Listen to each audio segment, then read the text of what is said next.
What's happening, good people? My name is Doug, and this is Thabor Media. Today, we are going to talk about taking your own original tunes, running them through Udio, and making covers of your tunes. This is something I've wanted to do for a while since I started experimenting with Udio.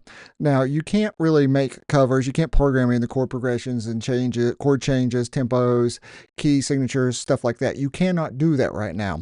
But what you can do is put in original lyrics, and then with those original lyrics, kind of prompt the machine to go forward and make a new song with your lyrics. It's going to come up with a new melody line. It's going to come up with new chord progressions.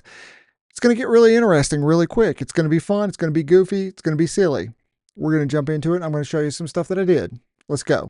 I am on the Udio website. I went straight into a playlist I've created. It's called Udio Does Storytellers Union. Now, Storytellers Union is me and my friends, Kevin and Jerry.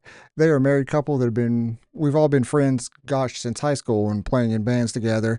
I've used lyrics that were written by us for these original songs. And I want to put up the original songs versus the Udio songs. And again, everything's recorded in my home studio or in Kevin and Jerry's home studio in their basement. This is an AI's interpretation of that music.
I love the way it just falls apart at the end. It's like a band of studio musicians who don't know how they end the song, and they just it becomes this train wreck at the end. So here you go. Here is the original recording. I think I recorded this on an iPad. I think on an iPad, maybe back in 2015.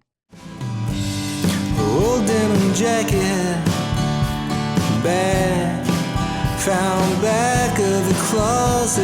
I remember the last time I wore it back.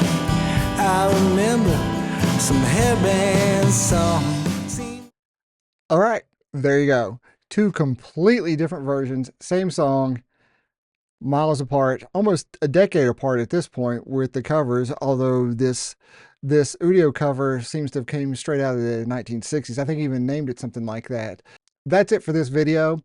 I think I'll start doing these, maybe do some midnight drops with these just to show you what you can do with covers of your own. Really, who is Udio for? What is Udio for as it exists right now? It looks like we may get some expansions to create more with Udio as time goes on, but we also have to deal with copyright laws. Copyright laws in the US say that anything created strictly with AI is not copyrightable. So what would we do with this music if we were just creating it solely for, is it for ourselves? Is it to goof on? What is it for? Who's Udio for? That's the question this week. Who do you think it's for? Tell me in the comments below. I'm not really sure who it's for. For me, I'm having fun with it, but who's it for? Is it for me? Is it for you? Is it a toy? Is it a tool? I'm still trying to figure that out. Let me know in the comments below, because honestly, I don't have an answer this week, but there is something for you to play around with. Check it out. Be nice in those comments.